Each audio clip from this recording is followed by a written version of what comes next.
Hier, un homme qui a attaqué un couple dans le but de faire subir à la femme des violences sexuelles a été neutralisé par le mari et achevé par la femme qui lui aurait porté un coup à la tête. Retour sur cette histoire qui s'apparente à celle de l'arroseur arrosé avec nos reporters. Et le Conseil local de sécurité et de prévention de la délinquance de Pointe-à-Pitre s'est réuni ce matin. Objectif, réorienter les moyens pour faire face à la violence grandissante. De nouvelles actions ont été actées sur le moyen et long terme. Le reportage d'Isabelle Hamou à venir. Haïti, après le vent, les larmes. Le sud et le sud-ouest du pays ont été littéralement dévastés par l'ouragan Matthew. Le bilan provisoire fait état de plus de 800 morts et de 350 000 personnes sans abri. Le Coreca et les associations appellent à la solidarité sur du moyen et long terme. Bonsoir, bienvenue à tous. Nous ouvrons cette édition avec cette agression survenue hier en milieu de journée dans le secteur des Chutes du Carbet à Capesterre-Belle-Eau. Un couple qui se promenait a été attaqué par un individu armé d'une machette. Ce dernier voulait manifestement commettre une agression sexuelle. Le mari a fait face avec l'aide de sa femme. L'agresseur a été retrouvé mort. Les détails avec Nathalie Dinan, Moïse Dexter et Patrick Curie. Hier, en milieu de journée, un couple de randonneurs a été violemment agressé par un individu armé d'un coutelas. Le couple se baignait à Paradise avant de s'installer sur les roches paisiblement. Ils ont été surpris.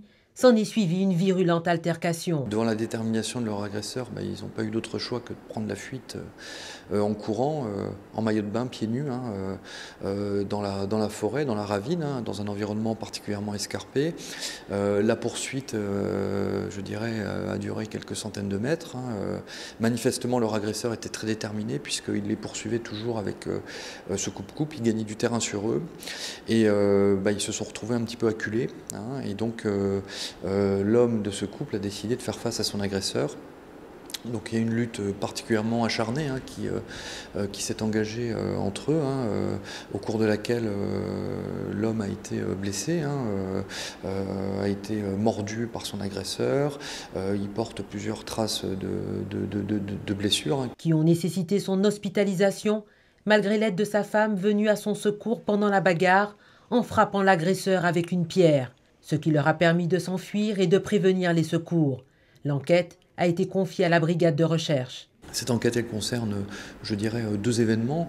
Le premier, qui est l'agression de ce couple par cet individu qui est aujourd'hui décédé, qui est ouverte pour tentative de meurtre et pour tentative de viol aggravé aussi, puisqu'il y a un certain nombre d'éléments, d'indices qui ont été retrouvés sur le corps de l'individu, qui laissent clairement à penser qu'il était particulièrement, je dirais, déterminé à être violent, et je pense à être violent jusqu'à la mort, et puis qu'il était déterminé aussi à avoir des violences sexuelles sur une de ses victimes. Il y a une deuxième enquête aussi qui était ouverte, qui vise à éclaircir, même si on a déjà un certain nombre d'idées sur la manière dont ça s'est passé, qui vise à éclaircir les causes de la mort, puisqu'on n'est pas, je dirais, on n'a pas de cause certaine déterminée de la mort à ce jour. Les constatations étaient quand même assez difficiles hier soir, puisque l'environnement, comme vous le savez, là-bas est très escarpé. Les constatations se sont déroulées toute une partie de la nuit. Il a fallu évacuer le corps. Donc on n'a pas, à l'heure actuelle, d'idées très, je dirais, très précises sur la cause exacte du décès. Même si les enquêteurs ont une idée précise des faits, l'identité de l'agresseur n'est toujours pas connue. La victime, gendarme de profession, a reçu 1 mois d'interruption temporaire de travail et doit subir une intervention chirurgicale. Le couple recevra une aide psychologique. Et un tel événement peut-il, selon vous, porter atteinte au tourisme qui connaît en ce moment une belle embellie? On écoute vos avis recueillis par Patrick Curie et Moïse Dexter. C'est pas bon du tout. C'est pas bon, faut faire quelque chose. Parce que là, on est à marre de ça. C'est parce que ça pas bon. C'est sûr que ça sera opportun les touristes là, quoi. Tout ce qui est violent, c'est ce que les touristes n'aiment pas ça, quoi. Un peu oui, quand même. Il faut que ça s'arrête un petit peu. Bien sûr, ça va leur faire peur, donc ça, obligatoirement, excusez-moi, avoir une répercussion sur tout ce qui est tourisme en Guadeloupe ou en Antilles. Eh bien oui, quel que soit le monde, oui, c'est normal. C'est normal que ça va pas un touriste envie de venir en Guadeloupe par rapport à ça. Mais si c'est pour garder, c'est une touriste dans tout le pays. Alors je ne pense pas que ça fait peur aux touristes, mais non. Pas du tout. Parce qu'il y a beaucoup de crimes. On l'a en l'eau mort et nous passons cap pour nous faire. Il suffit d'une violence, c'est menace, quel que soit mon nom, ça fait peur aux gens. Hein. Oui, avec la police, ça va nous aider à évacuer toute cette violence. Comme ça, il y aura plus de touristes. Que sorte, oui, mais vous savez que c'est la prophétie qui s'accomplit. Hein. En Haïti, maintenant, le bilan ne cesse de s'alourdir après le passage de l'ouragan Matthew. Les autorités découvrent d'heure en heure la gravité des dévastations et signalent ce soir plus de 800 morts, 350 000 personnes sans abri et 8 cas de choléra qui ont déjà été signalés. Les autorités craignent d'ailleurs une flambée de l'épidémie. La France a annoncé l'envoi de 60 militaires de la sécurité civile. Tout de suite, le résumé de la situation avec la présidente de l'association haïtienne Tête Collée, jointe par téléphone par Jacques Canval et Linda Kayarzi. La situation dans le sud est très... On peut dire que c'est la catastrophe, c'est le désastre. Parce que le sud est complètement coupé de Port-au-Prince. Là, ils sont livrés à eux-mêmes et dans le coin. Et c'est à Port-au-Prince c'est une ville qui qui relie à Port-au-Prince pour pouvoir s'alimenter, par exemple. Bon, là, pour l'instant, on a parlé de 364 morts. Et là, comme la communication, on ne trouve pas vraiment de communication, c'est juste vraiment, on cherche vraiment à savoir un peu ça et là, hein. Donc, du coup, on n'a pas vraiment les informations. Haïti est très montagneuse.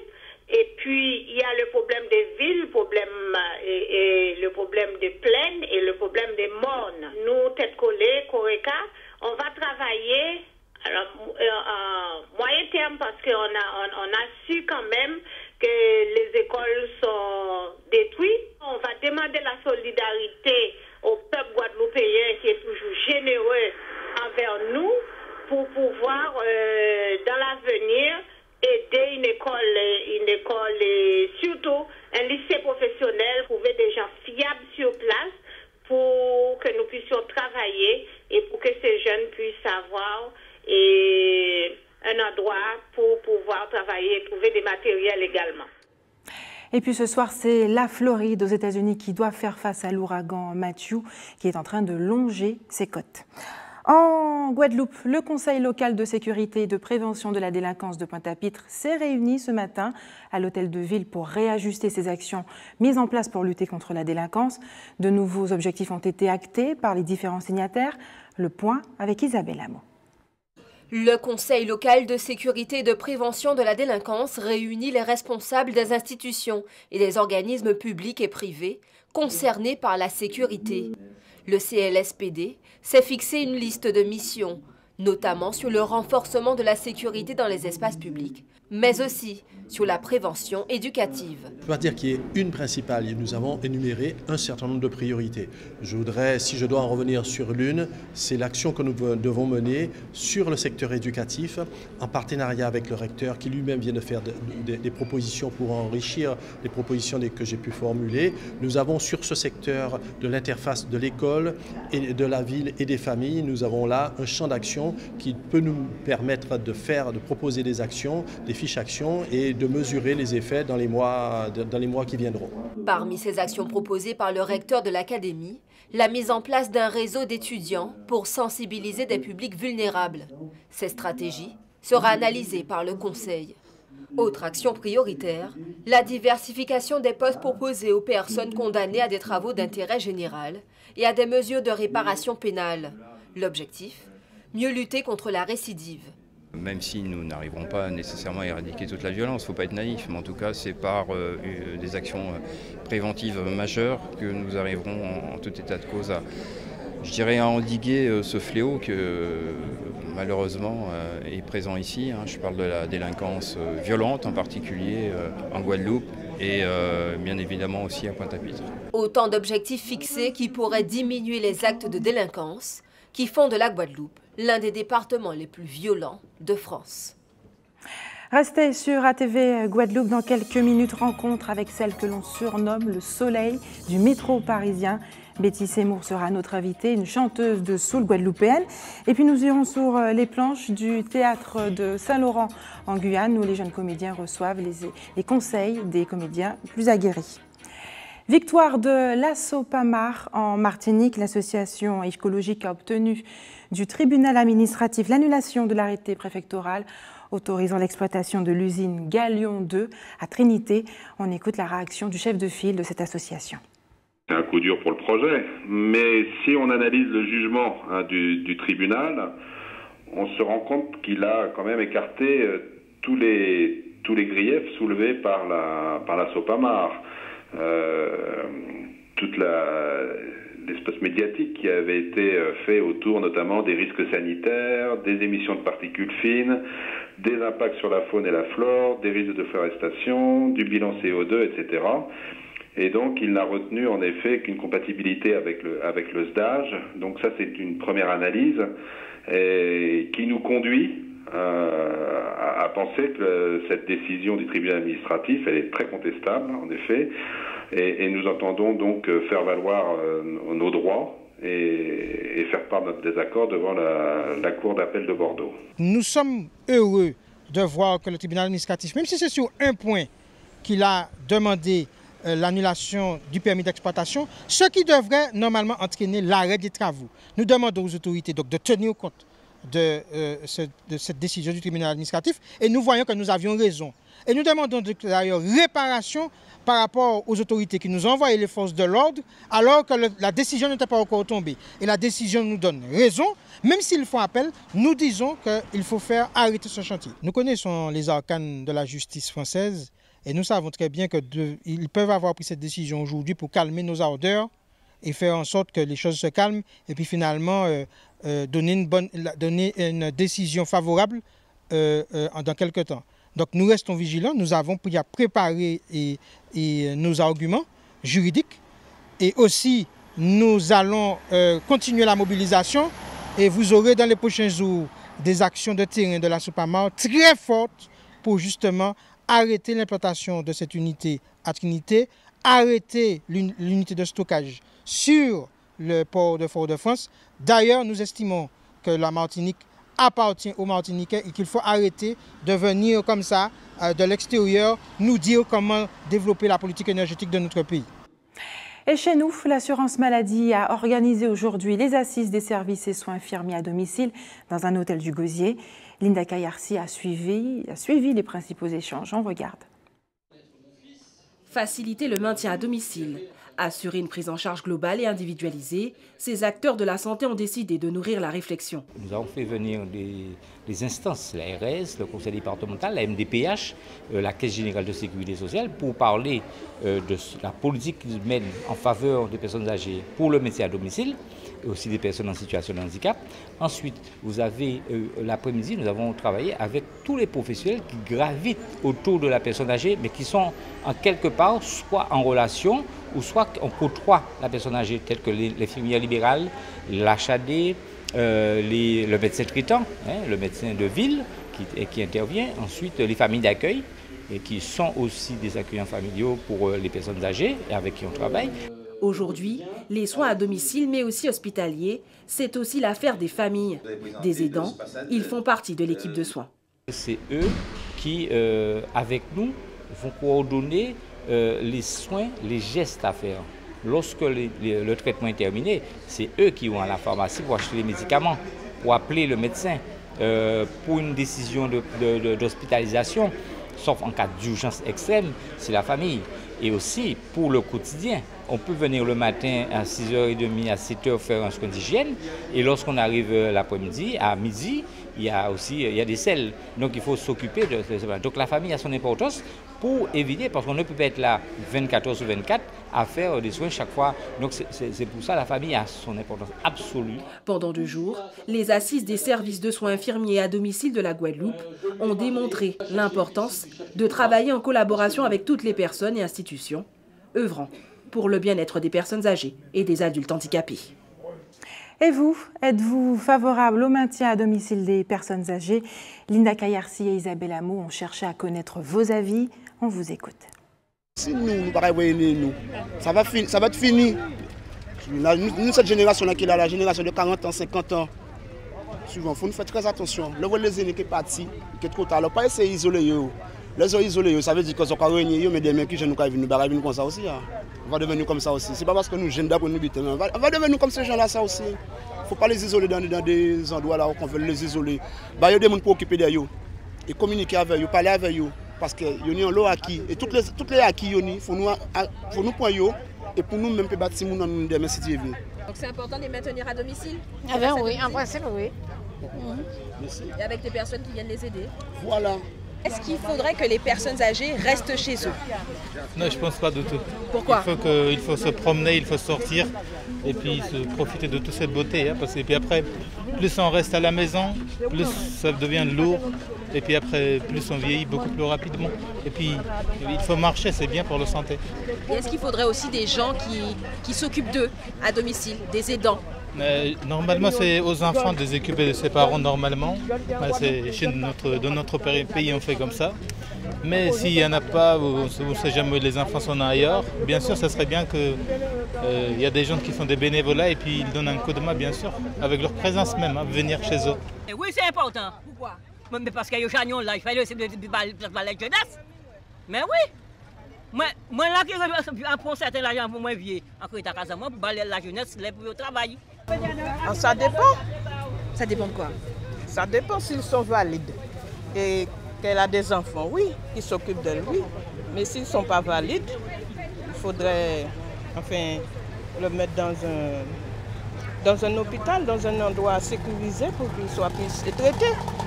Oui, il faut être à casa, mais si pas ni pour pour occuper d'eux, il faut mettre à dans centre pour occuper d'eux. Parce que les enfants, chaque une occupation à eux. Il ne veut pas arrêter potement qu'à veiller ma famille à eux et ils ont une occupation, ils ont enfants, ils ont une à eux. De toute façon, les personnes âgées se trouvent toujours bien chez eux, je suppose. Surtout les personnes âgées de la campagne. Parce que ces gens-là aiment bien, comme on dit, s'asseoir sur leur petit banc et cueillir leurs petits poissons et tout. Moi, je pense que c'est plutôt une assistance à domicile dont ils doivent bénéficier. Moi, je suis déjà là. Je préfère rester chez moi jusqu'à là. Bien que je n'ai personne pour s'occuper de moi à la vieillesse, mais je préfère rester. Donc alors, une assistance domicile, c'est tout. Ce serait mieux pour moi. Et puis une petite recommandation sur la retraite. Pour pouvoir payer des gens qui me rendent service. Et s'il n'y a pas ça, bon, on ne fera pas d'argent, mais on ne peut pas payer, on ne peut rien faire. Hein. Parce que les gens ne marchent pas pour rien, c'est pour l'argent. Hein. C'est une aubaine selon les professionnels du secteur du BTP en Guyane. La formation BTS Bâtiment va être créée au lycée Damas à Remire-Montjoly. La filière a été présentée ce matin.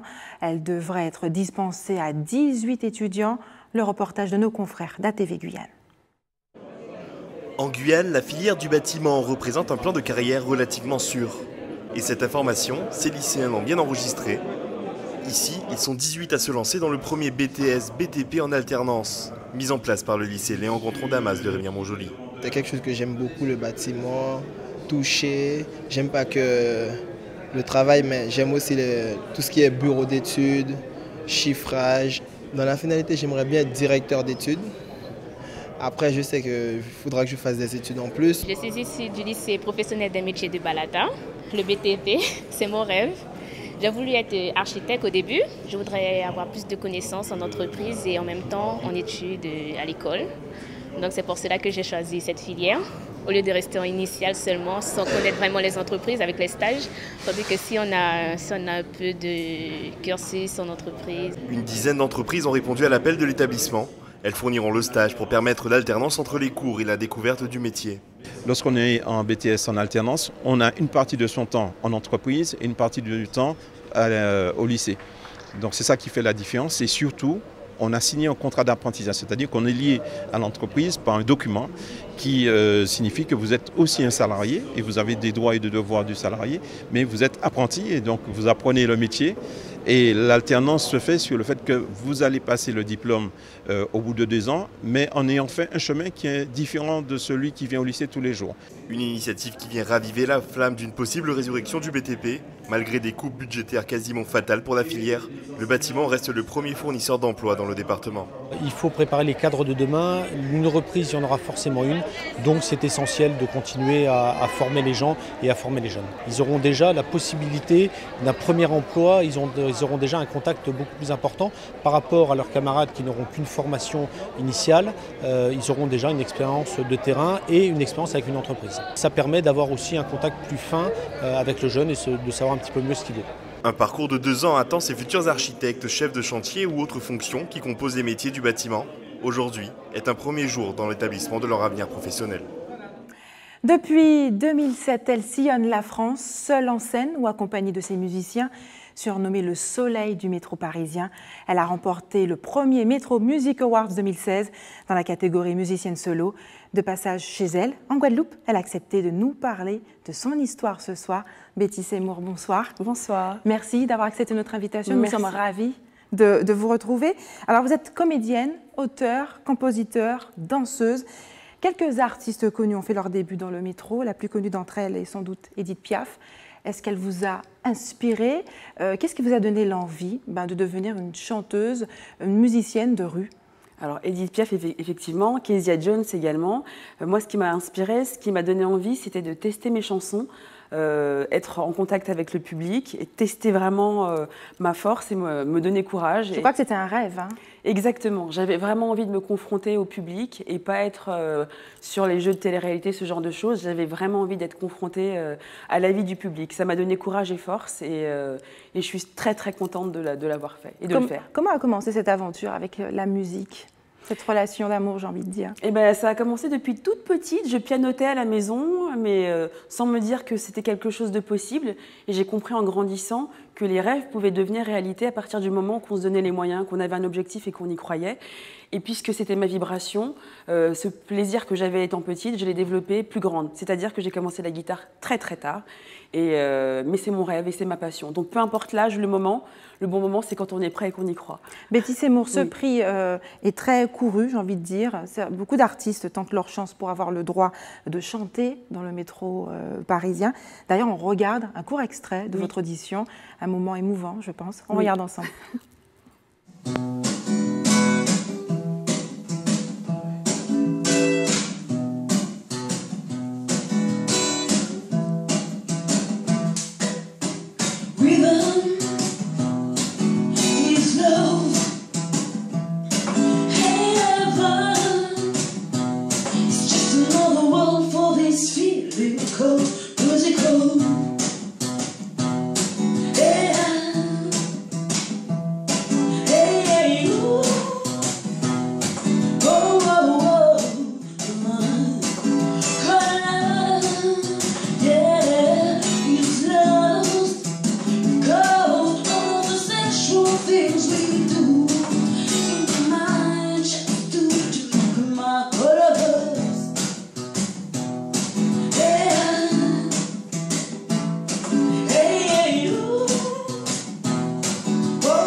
Betty, qu'est-ce que vous ressentiez à ce moment-là? Un peu de trac? Ah oui, carrément, du stress, effectivement. Parce qu'on est face à un public, il y a un jury, et ils ont un stylo, un questionnaire, et ils doivent effectivement donner des annotations. Et de là, on a ou pas l'accréditation pour jouer dans le métro. Alors maintenant, j'ai envie de dire, les Parisiens vous connaissent dans le métro. Quels sont vos meilleurs souvenirs? Mes meilleurs souvenirs, c'est les gens qui viennent me dire merci, parce que je leur donne du soleil et c'est mon objectif, parce qu'en leur donnant du plaisir, je me fais plaisir. C'est un petit peu égoïste, hein, en partageant ma vibration, moi ça me fait énormément de bien. Et les meilleurs souvenirs, il y en a tellement. J'ai réussi à faire des super belles scènes grâce au métro, des premières parties. Il y a des gens qui ont pleuré, qui sont venus me dire merci. Il y a quelqu'un qui m'a acheté une place de concert alors qu'elle n'était même pas. Il m'a donné 50 €. Il m'a dit j'achète ma place de concert pour le Stade de France plus tard. Et non, c'est toujours des choses sublimes.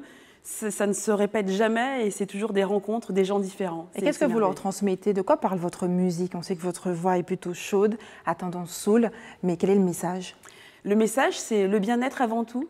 C'est l'identité populaire, c'est ce que je suis. C'est comme ça que je me représente. L'identité populaire, je joue dans le métro, je suis proche des gens. Mes textes, c'est la vie. Mes textes, c'est une sorte de bouffée d'énergie, d'oxygène, de soleil, hein, la Guadeloupe.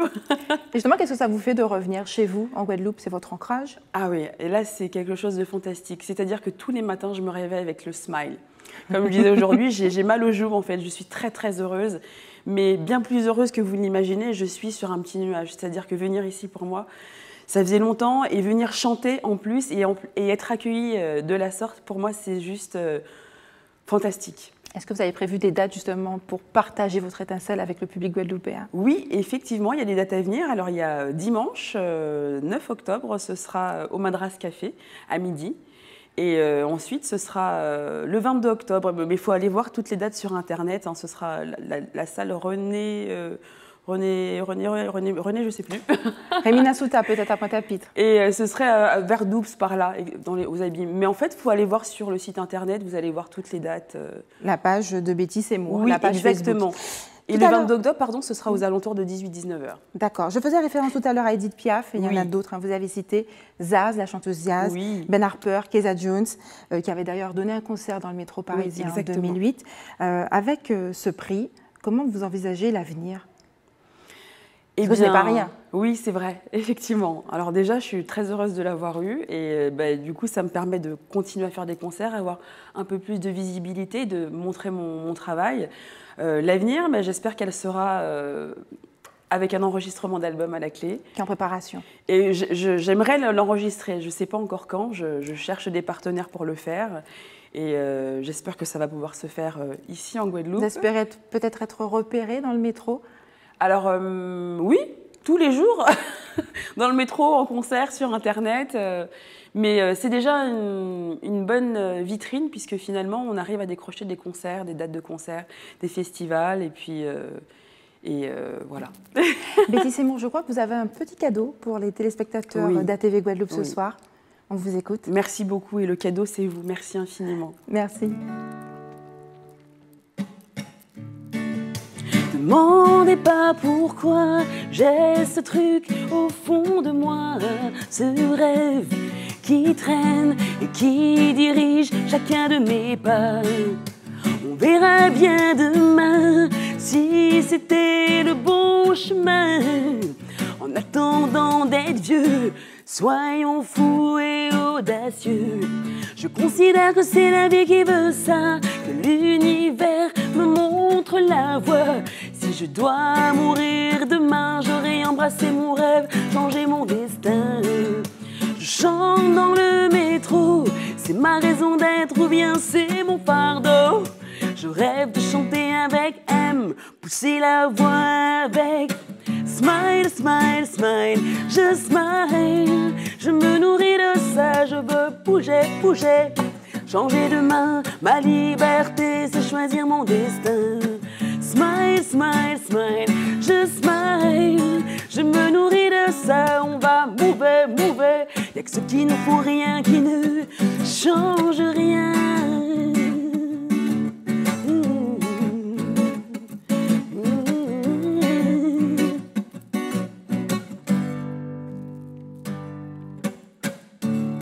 Tu sais,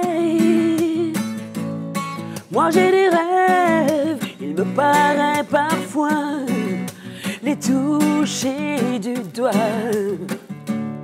Tu sais, faut pas m'en vouloir, non. J'écrirai mon histoire. Je considère que c'est la vie qui veut ça, que l'univers me montre la voie. Si je dois mourir demain, j'aurai embrassé mon rêve, changé mon destin. Je chante dans le métro, c'est ma raison d'être ou bien c'est mon fardeau. Je rêve de chanter avec M, pousser la voix avec smile. Merci d'avoir accepté notre invitation. Merci pour ce moment, ce partage. Je crois que vous êtes également amoureuse des planches. Oui. Alors en Guyane, à Saint-Laurent, la compagnie Coco Lampoé forme chaque année de nouveaux comédiens depuis 2012. Et là, les élèves bénéficient en ce moment de conseils avisés, de comédiens beaucoup plus aguerris. On regarde le reportage de nos confrères d'ATV Guyane. Merci. Merci à vous. Au théâtre-école Coco Lampou, entre répétitions et ateliers de formation, le rythme est soutenu pour ces jeunes comédiens et comédiennes. Ouverte depuis janvier 2012, cette école de théâtre propose 2 formations au métier des arts de la scène. Au-delà d'être une passion, comédien est avant tout une vocation. Comédienne, c'est un métier, c'est un travail. Certes, peut-être pas comme un autre, mais c'est un métier quand même. Et du coup, donc j'ai continué mes études finalement. Et quand j'étais en Angleterre, puisque j'ai passé 1 an là-bas, je me suis vraiment posée, je me suis dit, bon, Jessica, qu'est-ce que tu veux faire de ta vie? Et je me suis dit, je veux être comédienne, actrice et chanteuse. Tout au long des 3 années de formation, les élèves ont abordé le théâtre sous plusieurs formes, de l'exercice d'improvisation à la danse. L'intervention de nombreux professionnels au travers des différents ateliers permet de progresser et d'avoir une autre vision du théâtre. Pour moi, je me faisais une idée de ce qu'est le théâtre et ma vision était assez fausse quand même. Donc déjà, ce qu'est le théâtre et puis certaines façons de jouer aussi, plus naturelles. C'est-à-dire, moi, j'avais un gros problème au niveau des tics. C'est-à-dire que quand je jouais, j'avais tendance à faire un tas de gestes avec mon visage. Et du coup, j'ai débarrassé ces mauvais tics-là. L'objectif d'une telle formation est de donner à ces jeunes artistes tous les outils dont ils auront besoin dans leur vie future. Nous donnons aujourd'hui avec le théâtre-école de vrais outils à nos jeunes pour qu'ils puissent avoir un outil de plus en sortant de ces toisans. Pour la première promotion, nous avons des élèves donc, qui se sont constitués pour les comédiens en compagnie de théâtre. Ils ont des créations, ils font des créations. Récemment, une partie des élèves ont passé un casting pour un rôle dans la série policière produite par Arte. Une occasion pour ces jeunes d'être en immersion dans la vie professionnelle. À vos stylos maintenant, c'est l'heure des informations pratiques. Et puis demain, le grand marché de la Plaine de Grippon ouvrira ses portes de 15h à 20h à Morne-à-l'Eau, un marché aux vivres organisé par la ville, la municipalité. Et puis l'association des marins-pêcheurs du Nord-Bester organise son assemblée générale extraordinaire le 9 octobre au restaurant Relais du boulevard de Sainte-Rose. Pour un vote, vous devez être à jour de vos cotisations et ainsi vous munir de la photocopie du rôle d'équipage. Et enfin, l'équipe de l'établissement français du sang vous donne rendez-vous demain au Centre culturel de Sainte-Anne de 8h30 à 13h. Et enfin, si vous êtes témoin d'un événement, n'hésitez pas à nous contacter au 0590 60 11 2 fois ou à nous envoyer un email à rédaction@atv.gp. Et pour les communiquer, un numéro de fax, le 60 65 63 ou l'email b.fiari@atv.gp. C'est la fin de notre édition locale et régionale. On se retrouve dans un court instant pour le rappel des titres.